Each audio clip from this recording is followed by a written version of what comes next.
Ano ang nangyari kay Asinet? Dahil maraming naglabasan ng balita na ikaw ba ay dinukot, na ikaw ba ay kinuha ng hindi kilalang tao, na ikaw ba ay nasaan? Ano ang totoong nangyari? Para maliwanagan lahat ng tao, umpisa na nabigla ako dahil may kumatok, wala man akong na mag-isip ng masama, di ba? So binuksan ko. Nagtakot lang ako dahil yung pagbukas ko, nakita ko, hindi ko kailan tao. So at that time, huwag niyo ako kung hawakan. Hayaan ninyo ako. Parang sumama rin ako ng kusa na. Medyo may takot pa rin ako dahil saan ako dadalhin? May lumabas po na balita na pinapipilit ka raw papirmahin para ang mga ari-arian ay may isalin na sa mga anak mo.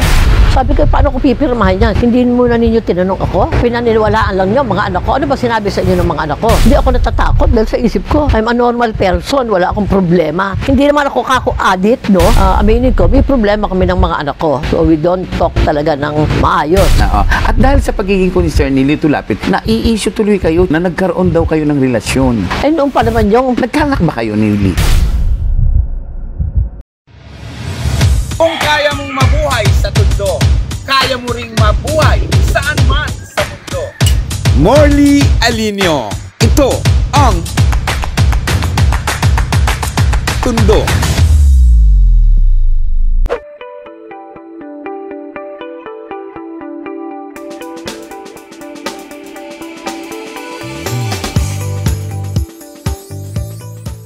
Yes! Magandang tanghali, hapon, umaga, madaling araw, kung anong oras man dumarating sa inyo ang vlog kong ito. At sa buong mundo, maraming salamat po dahil paulit-ulit niyo pong tinatangkilik ang aking vlog. Maraming salamat po. At this time, sa ikalawang pagkakataon, nasaan nga ba ang kontrobersyal, ang hinahanap, ang pinag-uusapan? Si Asinet Briones. Magandang hapon sa iyo, Asinet. Magandang tanghali, umaga, at lahat-lahat na. Magandang hapon din sa iyo, Morley. And thank you sa pagbabalik mo para ma-interview at maliwanagan lahat ng tao kung ano pa talaga ang nangyari para matapos na, di ba? For the record, Asinet, kailan ka nawala? Anong nangyari? Nawala ako is November 10. November 10. If I'm not mistaken, kasi lumabas ako is May 10. So exactly 6 months. Nagulat ang mga tao, nag-isip ang mga tao, ano ang nangyari kay Asinet? Dahil maraming naglabasan ng balita na ikaw ba ay dinukot, na ikaw ba ay kinuha ng hindi kilalang tao, na ikaw ba ay nasaan? Ano ang totoong nangyari? Para maliwanagan lahat ng tao, di ba? Kasi nga, nung time na nasa bahay talaga ako. Sa bahay ko sa Parañaque dahil kauuwi ko lang dito eh. Kasi nag-party ako ng 9, so umuwi ako ng 9 at bumalik sa Manila dahil nga doon ako matutulog because I'm supposed to go to Punta Puego kasi yung friend kong model din dati, si Lorna Fernando, taga Davao. In fact, kararating ko pa lang ng Davao eh. Yung time na yon, di ba? Invited kami sa Punta Puego nung kaibigan namin na si Sapphire, dati ring modelo. And then, nung gabi, na nasa kwarto ko ako, mag-aayos ako ng mga gamit ko, umpisa na nabigla ako dahil may kumatok, wala man akong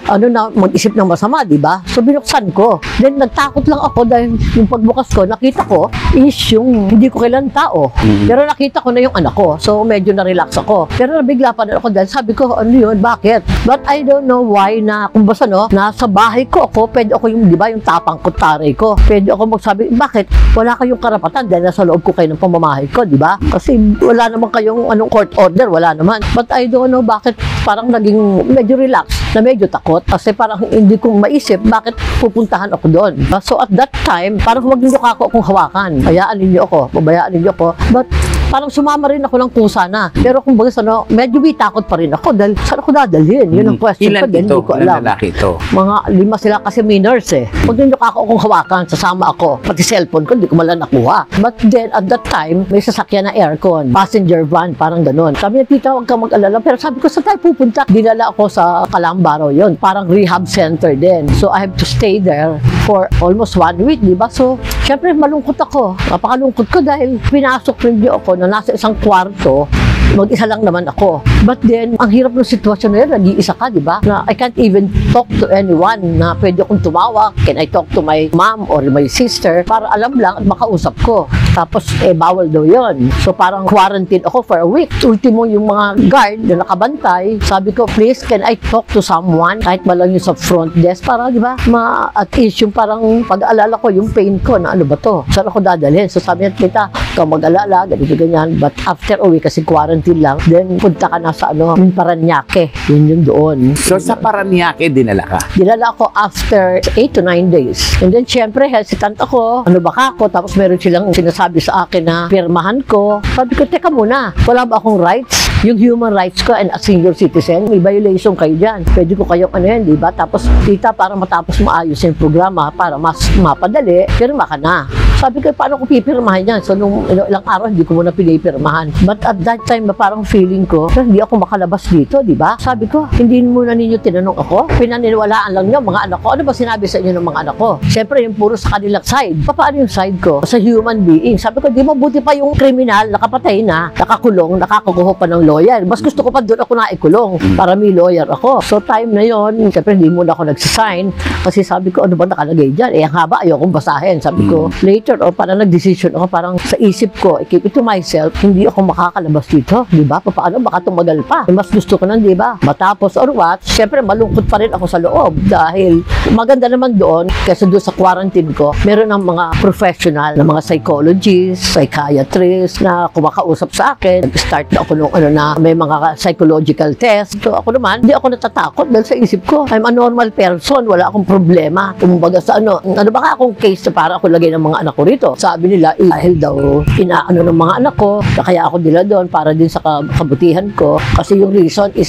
yung sa casino nga. Siyempre, nag-aano ako na. Sabi ko, hindi naman ako kako-addict, no? Sabi ko, bakit hindi nila muna ako kinausap ng maayos? Pwede naman namin pag-usapan ng maganda. At that time, siyempre, nung dito kami, medyo talagang aminin ko, may problema kami ng mga anak ko. So, we don't talk talaga ng maayos. Gumagawa ako ng paraan, but ang nangyayari is laging nag-uusap, nagkakaano ng sigawan. So, at that time, parang may phobia na ako eh. Ano bang magulang ako, alam po kung anong ginagawa ko eh. Hindi ko man ipipilit na ako si tama, ako si ganito, ganyan. Pero pwede lahat pag-usapan yon. Dahil as a mother, syempre ang iniisip ko, kaya ako sabihin ng maingay, maingay ako as a mom. Dahil hindi ako tumitigil, wag man kayo makinig, pero bilang magulang, gusto ko, pangaralan kayo ng tama. Dahil sa isip ko, never in my life, siguro naman may Diyos na alam niya na talagang ako, I've been a good mom. From day one, nasa tiyan ko pa lang, maingat na ako, di ba? Pagdurusa, yung sakripisyo ng isang magulang, andyan na. Walang magulang na para ipahamak ang mga anak. Laging sa kabutihan, siguro, yung kanila, hindi nila naiintindihan. Hindi nila iniintindi yung mga sinasabi ko. Na parang ang feeling nila, masyadong malakas ako. Sabi ko nga, kung dapat nakikinig kayo, magulang ninyo di ba? At dahil sa pangangaral mo, sa pagsasalita mo sa mga anak mo, pinarehab ka. Yung reason nila is yun, tapos parang ang feeling nila, parang dito hindi kami magkaayos. Ano yung naging rason? Ikaw ba ay addict na sinabi nila? Ikaw ba ay hindi mapigil sa pagkakasino? O ikaw ba ay napapraning? Ano ang katotohanan? Bakit ginawa nila sa Actually, ang sinasabi nila, hindi na nila alam paano ko kakausapin. Pero sa isip ko, Diyos ko, napakadali kong kausapin. Ako nga nakikipag-reach out na kahit hindi nila ako pinapansin, nandito ako, umuwi ako, pero masakit sa isang magulang, yung parang dinadaan-daanan ka lang. So yung way ko, dito ako, malungkot ako. Talaga, pumupunta ako, lumalabas ako sa mga friends ko. Naghahanap ako ng kung sino yung mga kaibigan kong pwede kong pagsabihan. Iyakan ng mga problema ko at magsabi na ano ba ito nangyayari, ba't ganito, wala kami. Tapos beforehand, gumawa na ako ng mga kung sinong pwedeng magayos, mga relatives ko, mother ko, nagpapatulong ako na kausapin sila para magkaintindihan kami. But ang dating sa kanila, napasama pa. Parang feeling nila, ikinukwento ko pa sila sa ibang tao. Di in-explain ko naman, di pagkukwento yon. Dahil miski sa Bible, yan ay totoo at sinasabi na pwede kang pumunta sa kaibigan mo kung may problema ka. You can talk to someone to ease your pain. Para, di ba, makahingi ka ng kung anumang payo man o mai-open up mo. But sabi ko nga, hindi nila yun maintindihan. Masakit bilang sa isang ina because ako, pilit kong iniintindi sila dahil mga anak ko Parang kahit anong sakit, andyan pa rin, hindi ko pwedeng gawa ng kung ano man na aksyon, na negative, na makasama sa kanila. Para mag-away-away kami kasi sa isip ko, magulang ninyo ako But you have to follow. Let's face it, yung totoo, magulang ninyo ako, buhay pa ako eh. So you have to really respect me. Kung ano man yan, sabi ko nga, yung kabuhayan, kung minsan syempre napapataas ang boses ko, tandaan ninyo to, buhay pa ang nanay nyo, lahat yan ay akin pa rin, ako pa rin ang magdidesisyon kung anong ibibigay ko sa inyo. Pero huwag kayong mag-alala dahil ang isang nanay, lalo ako, hindi ako mukhang pera. Hindi ako pinalaki ng mga magulang ko para magmukhang pera. Ako nga, lahat, simula bata, kung meron ako, sinishare ko, masaya ako nakikishare. Mga kaibigan, mga kapatid ko, mga relatives ko, masaya ako na nandiyan sila. Nakakashare ako kahit kanino, kahit nga hindi ko kilala. Siguro, ang dami naman ang alam ng iba na kahit sino lumapit sa akin, basta kaya ko't meron ako, kahit pa paano nag-aabot ako, hindi ako nakakatiis. Lalo pa sa kanila, syempre iniisip ko, yung para sa inyo rin. So siguro, ang akin, natakot sila na baka mamaya, malulung ako sa casino na sa isip ko naman, ako, excuse me, kilala ko yung sarili ko. Nagkakasino ka ba? Oo, nagkakasino. Hindi ko naman dinidiretso at saka even sa kanila, never akong parang magtago na ganon. Dahil alam ko naman yung ibig sabihin ko, yung capacity ko, kung ano lang ang dapat kong gastusin. Hindi naman siguro ako bobong babae. Ang utak ko nandito pa rin sa taas na simula nga pagkabata, di ba? Pinaghirapan ko lahat anong meron man ako. Talagang sabihin ng mayabang ako, ngayon ko ipagyayabang na bata pa ako at my age of 20 plus, may sarili na akong bahay na pinaghirapan ko yun. Talagang sa movie industry, alam niya nila Sharon Cuneta, lahat ng mga nasa showbiz, even sila Shasha, sila Hilda Coronel. I used to go and travel abroad, buy clothes, mga shoes, jewelries, even sila Lorna, sila Alma. Alam lahat yan na nagbebenta ako, nagsiservice pa ako. So kahit wala akong pakialam, kahit anong pwede kong i-alok, nasa shooting ako, may mga dala kong kung ano-ano, na parang rolling store yung sasakyan ko. Sinet, matanong ko lang po kayo, ayun dun sa pilit ipinapirma sa inyo, ano po ito? Kasi may lumabas po na balita na pinapipilit ka raw papirmahin para ang mga ari-arian ay may isalin na sa mga anak mo. Actually, no, masyadong exaggeration. Hindi naman totoo yun. Kawawa naman yung mga anak ko, hindi naman sa property yung ano na yun, wala yun. Ako ang nagtatanong nga lang sa kanila na ating ayusin to, yung magkaroon tayo ng talagang corporation na business is business. Para kako, pare-parehas sa akin at sa inyo. Ibig sabihin sa akin, kasi 4 na anak ko yan, hanggat maaari ako, wala akong papaboran. Halimbawa, itong properties na ito, isang anak ko ibibigay. Hindi po pwede kasi paano yung isa ko, bibigyan ko eh. Sabihin, whatever na meron, equal sharing dapat. Ilan po bang anak ninyo? 4, I have 4. Doon sa pangyayari nung gabi nung kunin kayo sa kwarto ninyo, sino sa mga anak ninyo ang nakita nyo? Ang nakita ko, yung bunso ko pa man din, nakikita ko siya, syempre, bunso, sunod-sunuran lang yun eh, di ba? Kasi siya ang ginamit. Siguro si Gio, yung panganay ko, wala rin lakas ng loob na siya ang pumunta sa panganay. So, yung bunso ko ang kasama. Nagalit po kayo? Hindi ko siya pinagalitan eh, wala eh. Basta alam ko lang na nandoon siya. So, alam ko, may ginawa itong mga ito, kung ano man yun. Kaya lang, sabi, ang aking sabi ako dadalhin, hindi ko alam. Yun lang. Doon sa rehabilitation sa Parañaque, ano yung pangalan ng rehabilitation?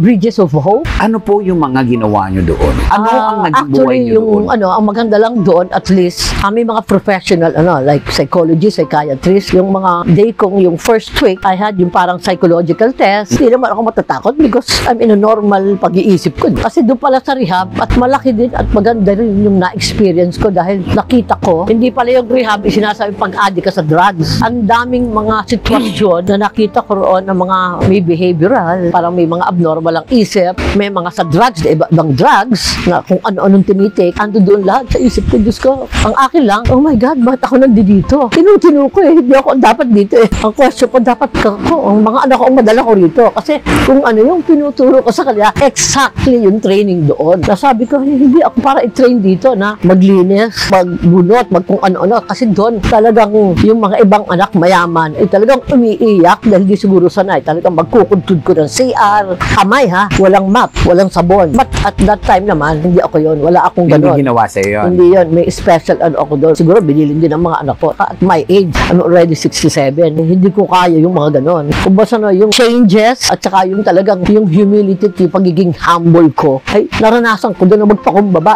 just to sumunod sa kanilang rules because doon, I don't have my own mind. I don't have my own decision. Bawal, kasi hindi ka sumunod. May mga ano ka. Punishment. Oo, punishment. Pag matigas ang ulo mo, pwede kang paupuin. Cool day sa harap noong ano nila, ha? Yung may mga binabasa roon na when you were there, yung parang kilalanin mo ang sarili mo, basahin mo yung mga rules and regulation dito. Ilang buwan ka sa Imagine Parañaque? mo, naka 6 months ako doon, na ang sinasabi nila, dapat nakalabas ako na mas maaga. But sa nangyari, kasi late lang nila, wala akong kaalam sa labas na nagkakagulo na para lagi lagi doon. May mga media, may mga kaibigan ako nagre-reach out na gusto akong makausap. Even my mom, my sisters, and my relatives, hindi inallowed para makita ako at that time. Na nandoon na, nagbabakawan na pati mother ko. Siguro yung protocol nila na talagang privately, yun lang mga anak ko ang pwedeng magdesisyon kung sino pwedeng pumunta. Ano reaction mo na pati mami mo ay hindi nakapunta at hindi ka nadalaw o hindi ka man lang nasilip?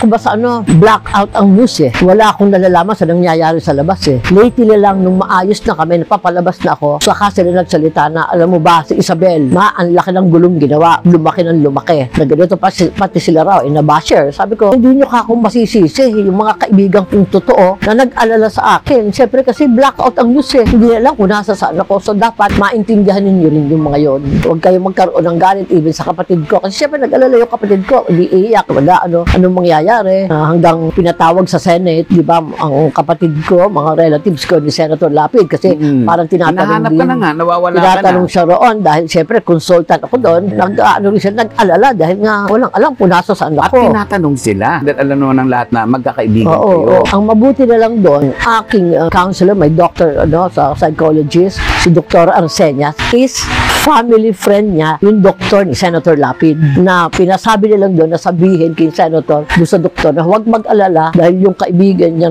sa akin, tumitingin din sa akin, is safe at naroon nga sa DOH. Marami kang kaibigan na nagpa-interview, nagsalita sa pagkawala mo. At isa na nga dito, sina Isabel Ribas. Ano ang reaction mo doon sa mga sila? Ang reaction ko doon, syempre, sabi ko nga sa mga anak ko, intindihin ninyo ako. Dahil syempre, si Isabel is a good friend of mine. Hindi man kami madalas magkasama in person, but lagi kami nag-uusap. Kanya-kanyang problema namin sa mga anak namin, nag-open up kami sa isa't isa. So, yung time na yon, natakot din siya kung dahil yung time na may nasabi ako, nagkagalit kami ng isa kong anak na pangatlo, winamingan na ako na sinihit kung pwede doon ka na lang muna sa bahay mo sa Parañaque kasi parang ninenervyos ako. Parang naisip ko, baka may mangyari siya kung anong gawin ng mga yan. So, parang nasa isip nga, yun na yung kinatatakutan niya, na bigla nga akong nawala. Siya naman, nag-reach out kay Jordan, siguro parang hysterical siya na ilabas niyo ang mama niyo dahil kilala ko yan, hindi yan adik. Ano sinasabi niyo, adik? Hindi, never. Magkakaibigan kami yan. So parang kinakausap pa siya ni Joe, binagsakan na sa ata ng telepono. Basta ilabas ninyo yan. Parang sinabi ni Isabel, hindi na sila nagkausap-usap. Siyempre, iba-iba ng speculation ng mga tao. Siyempre, hindi naman ako makapaglabas ng anumang ko dahil wala sa loob ako. Hindi mo ipagtanggulang sarili wala akong alam kung anong nangyayari sa labas. Na talaga pala lahat ng media, lahat ng channel, vloggers, kung basta naging controversial kasi through Willie Chu nga, doon ko nalaman na magkausap. Mga Diyos ko, sinit, ang gulo, laking gulo, hirap na hirap ako. Tanong dito, tanong lang, hindi lang sa Pilipinas, abroad. Tinatanong ay ako dahil the next daw nga is alam niyang siya lagi kong kasama. Ang kinatakot ng maraming tao, ang ikinatakot ng mga kaibigan mo, mga fans, nagmamahal sa'yo, baka pinatay ka na. Ayun na nga ang nila nga. Kaya nga, yung time na yon na mention sa akin ni Sen, nung nagpunta ako sa kanya, para hindi na nga magla, dahil ang mga anak ko, kung basta na hindi na rin pumunta, dahil ang isip ng mga anak ko, baka mamaya may mga media, diba, lalo lumaki pa, parang ang advice ng lawyer, tahimik na lang. Sabi ko, dapat, once and for all, sinabi nilang ninyo, may isang close friend na sabihin na lang na huwag mag-alala at si mama ay safe, nandito lang sa place na ito at inaayos. Naayos ba ang buhay mo sa rehabilitation? Sa akin kasi, nung pagpasok ko doon, alam ko namang hindi ako kasi addict sa casino eh. Ang sa isip ko, kasalagang sinasabi ko sa kanila, ako, kilala ko yung sarili ko. Pag sinabi kong hindi, kahit sigarilyo, kahit nga alak, kahit wine, pag sinabi kong ayoko eh. So, I mean, kaya ko na kung sabi mo, lumabas ako, kayong mag-alala, lalabas ako rito, hindi para patunayan ko sa inyo o kahit kaninong tao, patunayan ko sa sarili ko na I really have my choice, my strong conviction not to go there. Bakit ba? Hindi ako mamamatay nung wala yun. Kasi may hanap buhay ako eh. Ang dami ko pang mga bagay na pwede kong gawin. Ba, instead na doon, total, nakita ko nga na mana ko sa ngayon, napatunayan ko na maayos sila, pinakikita nilang mahal nila ako, what for pa? Na para ako pumunta, di ba? Yung mga kaibigan ko, sumapa, pumunta pa ako ron.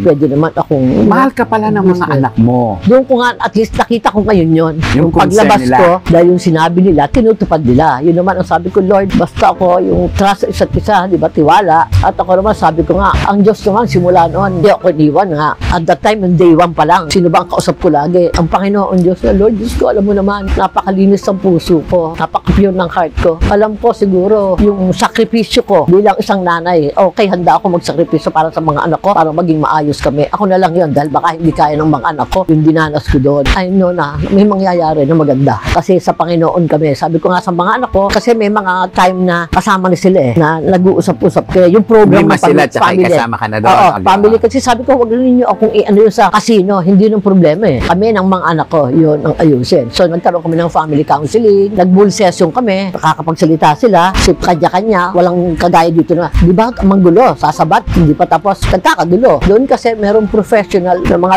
doctors o ng mga professional o doon sa BOH. So, naging maayos yung usap namin. Nung pag-uusap ninyo ng mga anak mo, kayo lang nandun sa isang kwarto. Oo. Nalaman mo yung damdamin nila Oo. na ikinagalit nila sa'yo. Oo. Ano yung naramdaman mo habang sinasabing lang yung mga rason bakit sila nagalit? Ayun, di siyempre, inintindi ko, natural. Sabi ko, basta tayo habang nag-uusap ngayon, kasi nung tayo nasa labas, ang gumigit na sa atin, sa isip ninyo, you are under the influence of the devil Let's face it, yun ang sinasabi ko sa inyo. But dito, sa pag-uusap natin, kasi may prayers pa kami lagi na laging ang hangad ko, Lord, ikaw ang pumagitna. Kasi pag si Lord ang pumagitna, ilagay nyo sa puso niyo si Lord, lahat yan magiging maayos. Paglabas natin, maganda. Kasi kailangan natin sa isa't isa, understanding, yung love, respect. Kasi pag may love, respect, lahat mawawala yan Kung ako man, yung sabi ko, yung sa sakit ng dinanas ko ron, di ba? Pwedeng paglabas ko, yun ang kinatatakot nila ng mga nasa bridges of hope na makapaglabas ko. Sabi, masulsulan daw ako. Sabi ko, no, bakit ako susulsulan ng sino? Sinong magsusulsul sa akin? I have my own mind. At huwag kayong mag-alala para i-demanda ko ang mga anak ko. Hindi naman ako ganon. Speaking of i-demanda ang anak, pumutok din yung balita na paglabas ni Asinet, naku, i-demanda ni Asinet ang kanyang mga anak. Ano yun? Yun ang akala kasi nga, ang aking lawyer din, kasi nung time na may lawyer ako na kaibigan ko, unti-unti, pinaayos ko na yung para sa corporation, pinababasa ko, ano ba ito, tama ba ito, ganito, ganyan. Meron akong sarili na advisor. Nakilala rin ni Isabel yon, kinausap siya na mag-file ng criminal case. Pero yung lawyer ko, tama rin naman, magandang decision, mali. Kasi anak din ni Tita Asinit yun magkakaroon pa ng criminal record, hindi maganda. At later on dyan, ang isip nila, magkakaintindihan kami ng mga anak ko. Kasi maganda naman yon. Hindi rin pinahintulutan ni Lord na magawa yung ganun. At ako naman, wala akong isip sa mga paglabas ko. Demand ako sa mga anak ko para di ba, importante lang maging maayos ang relationship namin. Kasi kung hindi, talagang I will get my own lawyer para maayos. Pinaligal lahat-lahat. Asinet, curious lang ako kasi may mga lumabas din na balita na pera daw ang tunay na dahilan ng sigalutan. Pera daw ang dahilan kung bakit ka pinarehab. Dahil parang sinusolo mo ang lahat ng kinikita o yung iniwan ng asawa mo at hindi nababahagian ng tama ang 4 na anak mo. Ano nga pagtutuloy? That's definitely yun ang sasabihin ko sa inyo. Si Asinit, hindi ganun tao. Ang mga anak ko pa nga, pinagtiwalaan ko sila ang mag-handle ng negosyo namin. Hindi nga ako nakikialam Pero yun ang mali ko na rin. Dahil dapat, sabi ko nga sa mga ngayon, nag-uusap na kami, na buhay pa ako, you really have to respect me. Ayusin natin, pakita nyo sa akin lahat, report, at itama natin. Aayusin natin na business is business.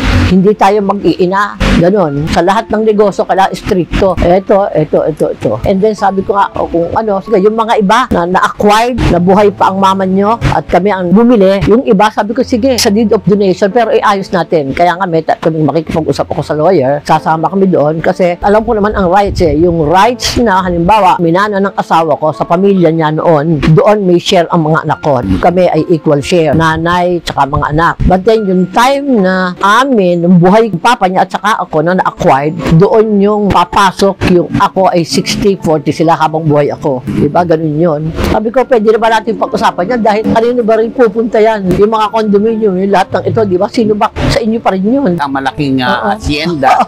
Wala naman, mamatay ako. Sis ako dadalhin yan. Asinet, gaano kahirap maging isang milyonarya? Hindi naman ako milyonarya. Talaga. Salamat lang ako kay Lord kasi masarap yung buhay ko, diba? I can do anything. Sabi nga ng mga anak ko, ano ba mga gusto mong gawin? Sabi ko, di syempre, tuloy pa rin yung pangungontrata natin. Si anak ko rin naman ang binibigay ko sa kanya. Tapos ang akin, mag-relax lang ako. To travel hanggat kaya ko. Kung hindi sila po pwede, payagan nila kung kasama ko, mga kaibigan ko. Kumusta na yung pakisamahan ninyo ngayon ng anak mo? Mas naging maganda ba ngayon kumpara doon sa bago ka pumasok sa rehabilitation? Napakalaking pagbabago. Dahil nga, si Lord na rin ang, sabi ko nga yung pagpunta ko roon, God really had a mysterious way para kami maging maayos. Kasi hindi mo akalain, di ba, ganun? Ako muna ang mag-suffer, ako muna ang lahat ng ganito. Pero nakita ko doon na si Lord, ginawa rin lang tools ang mga anak ko. Para doon mismo sa Bridges of Hope, hindi na sayang yung pagsasakripisyo ko. Doon kami naging maayos. Na kakaiba na before parang ang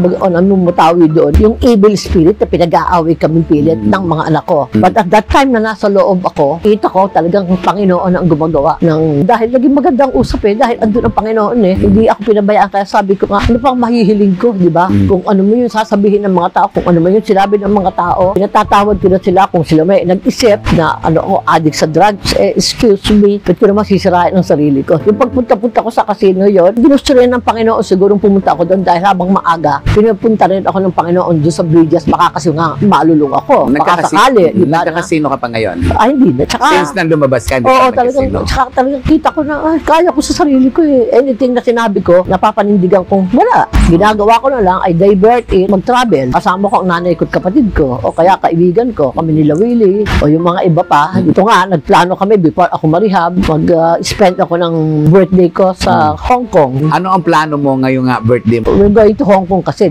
pasyal-pasyal kami kasi may kasama pa kami 3 family friend namin na negosyante na kaibigan din ni Willie na meet ko sa kanya rin, si Tita Elvira, tapos yung dalawa pa. Mula pasyal-pasyal. Malakas ka pa ha? At my age 67, so far ano pa naman ako. Habang sabi ko nga, habang nakakalakad pa ako, puntahan ko na yung mga dapat puntahan at habang malakas pa yung mother ko, kung saan ko pwedeng dalhin, madala ko na rin siya. Ang daming concern sa'yo, si Isabel Ribas, si Willie Chu, at isa nga dito, si Lito Lapid. At dahil sa pagiging concern ni Lito Lapid, nai-issue tuloy kayo, chinichismis tuloy kayo, na nagkaroon daw kayo ng relasyon. Ay, noon pa naman yung tagal ng panahon yun. Nagkanak ba kayo ni Lito? Wala. Definitely, but hindi ko naman aaminin. Diyos ko, sana nga, di ba? Kasi kung sana nga, ang anak ko ang nasa Senate, nagtatrabaho doon. At kami ay magkaibigan. Kasi ang pinakamaganda ron is na-maintain namin yung aming friendship, yung respeto sa isa't isa, na hanggang ngayon, kita mo naman, kasama kita roon, di ba? Kasama mo ako. Talagang magkaibigan kami. Kahit anong dalhin ko doon na ihihingi ko ng tulong ng mga tao nangangailangan, talagang trust niya sa akin na kahit wala doon yung tao, sabi ko, tulungan mo itong mga writer na ito, walang pera, walang ganito. At sa'yo, pinapadala niya sa akin at talaga namang trust, hindi ko naman para loko sa mga ganung pera. Kaya nga, alam niya na hindi ako para, concern siya sa'yo nung mawala ka. Talagang di ba? Tapos nilolo ko nga raw ni Marisa. Ano sabi ni Marisa? Sabi raw ni Marisa, baka naman tinatago mo yun, ikaw siguro nagtago.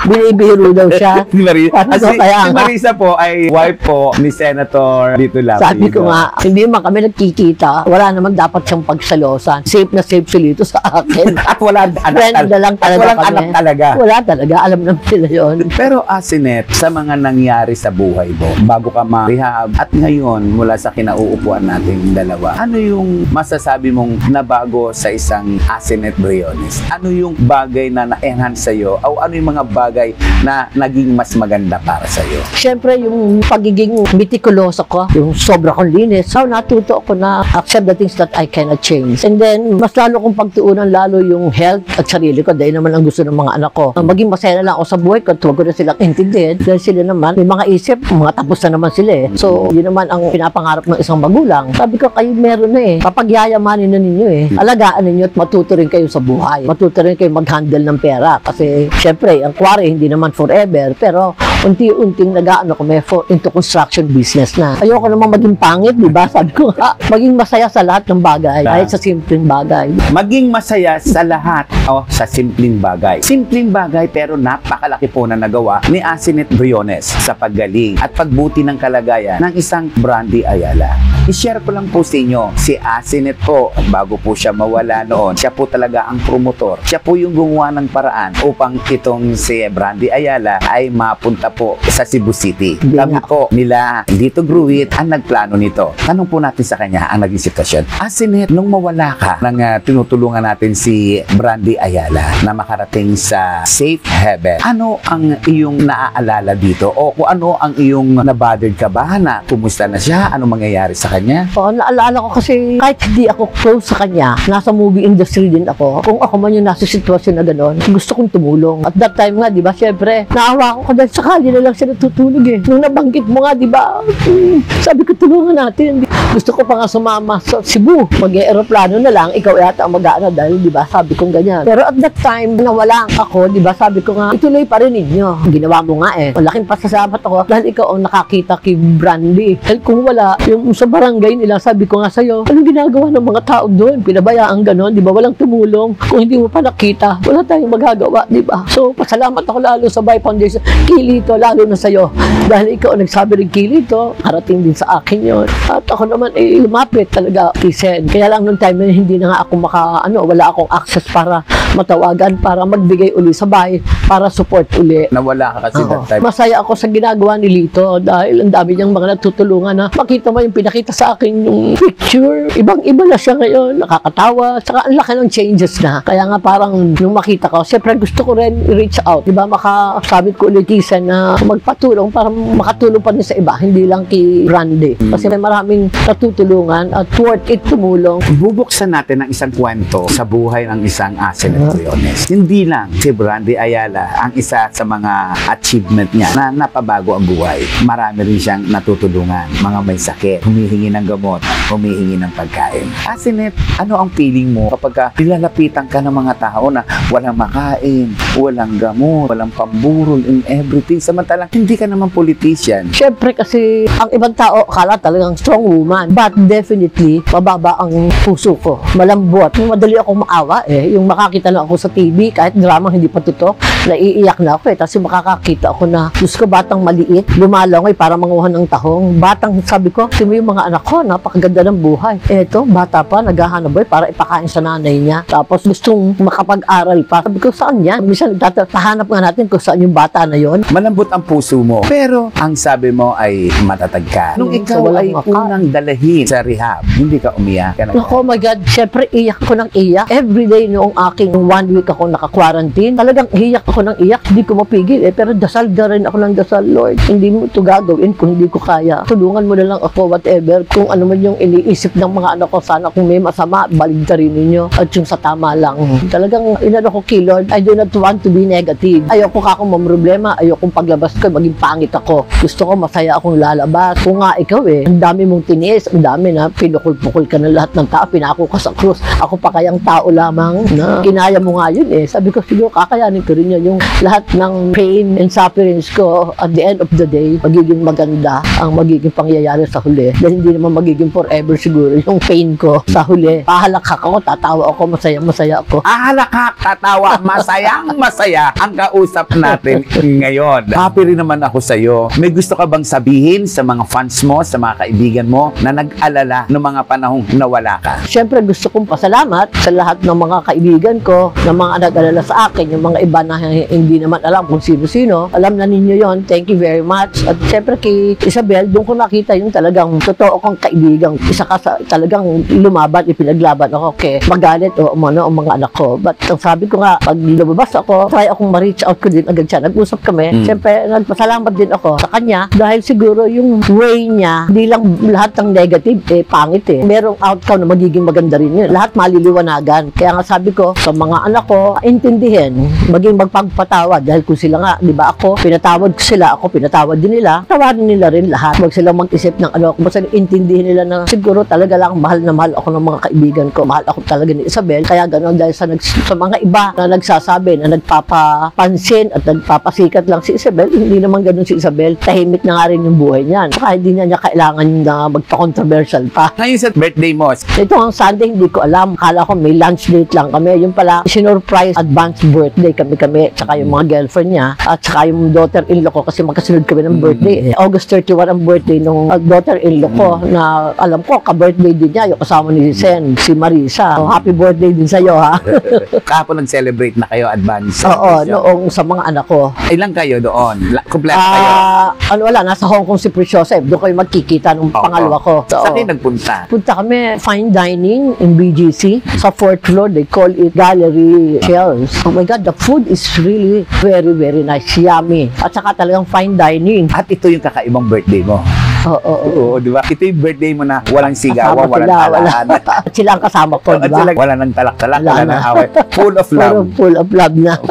Anong feeling mo? Full of love na yung family mo? Wala nang talak, wala nang away, wala nang galit. Wala na. At saka nag-uusap na kami ng maayos. Maganda ng pananalita. Tatanong sila, tatanong din ako. Ganun na. Diyan, nakadiretso na kami.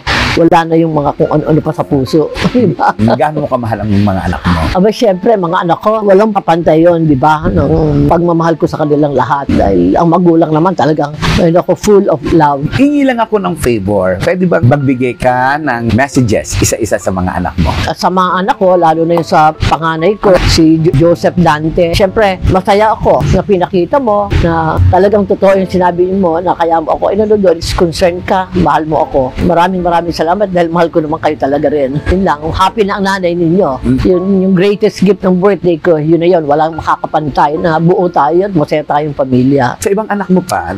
Kay Preciosa, na hindi nga lang namin nakasama dahil nasa Hong Kong, thank you rin at lagi mong tatandaan na ang mama mo is mahal na mahal ka. Lagi mong isipin na lahat ng sinasabi sa iyo dahil mahal ka ng mama mo. Then si John Ray, thank you. Nakita ko na malaki na rin ang changes. Nagsasalita ka na, hindi ka dati na hindi mo man lang ako kinakausap. Ngayon, inaakap mo na ako. Pinakikita mo rin, tsaka ramdam ko rin naman. At mahal ko naman kayo talaga rin lahat. Masaya ako sa nangyayari. Masaya ako yung advanced birthday ninyo na pinapakita niyo, mahal niyo talaga ako. Thank you. And then sa kay Bunso, kay James, dahil minsan natutulala dahil siyang nauutusan. Thank you rin dahil nagkakaintindihan na tayo lahat. Love you and belated happy birthday kasi birthday niya noong August 18. Ano naman ang maipapangako mo sa kanila? Ang maipapangako ko naman sa kanila kung ano yung binitawan kong salita sa inyo na sinasabi niyong makakala niyo adik ako sa casino, tiwala lang kayo dahil hindi naman ako napunta na at saka hindi naman ako adik talaga.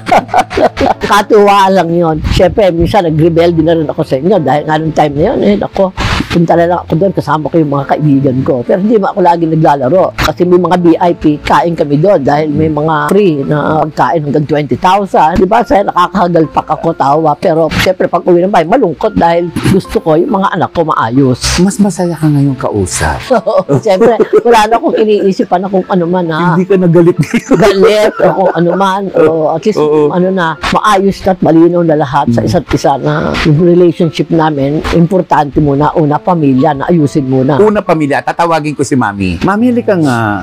Andi dito ngayon si Asinet at marami siyang pinagdaanan sa buhay.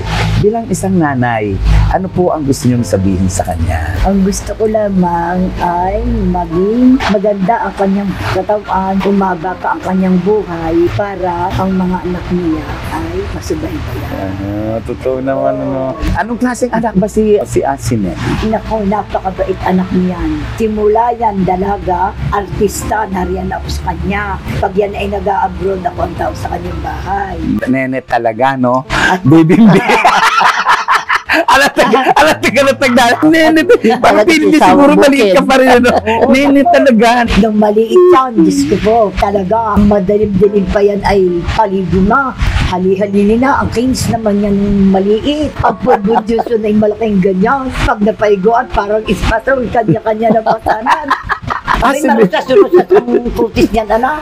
Asinet. Wala pang linis. Ang linis niya. Oo, hindi ko akalain na ako'y magkaanak ng isang artista. Asinet, anong feeling mo? May isa ka pang ina na nagmamahal. Nagpapasalamat ako. It's still good blessing ng Panginoon na magkakasama pa rin kami ng nanay nama at her age, sa 89, nasasama ko pa rin siya. Nakakapunta kami, nakakapamasyal. Sa kauna-unang pagkakataon po, na ilabas natin yung nanay ni Asinet. Ito po yung nanay na walang kadaldal-daldal sa katawan.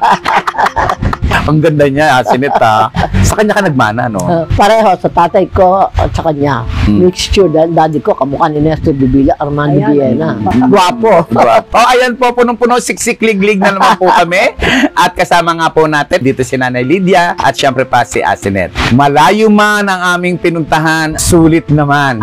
Dahil ang ating mga kababayan, komportable na ngayon. Hindi na mag-iisip kung nasaan si Asinet. Si Asinet po, narito po, kasama natin at may gusto ring sabihin. Sa inyong lahat, syempre, mahal ko kayong lahat. Yung mga nag-alala ng sobra, eto, nagpapakita sa inyo, walang nabawas sa pagkatao ko.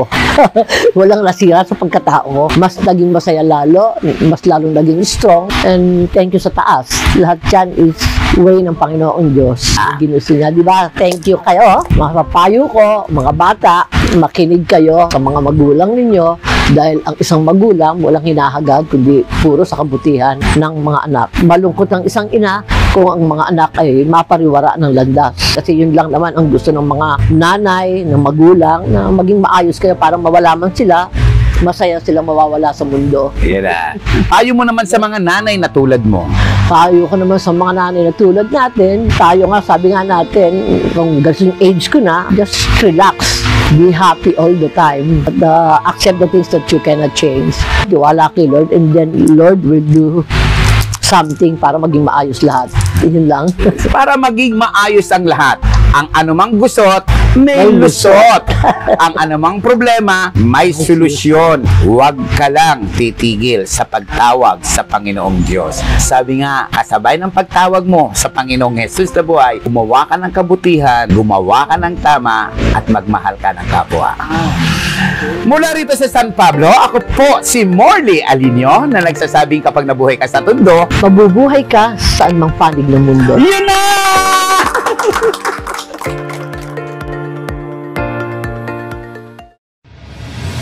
Kung kaya mong mabuhay sa Tondo, kaya mo ring mabuhay saan man sa mundo. Morley Alinio. Ito ang Tondo.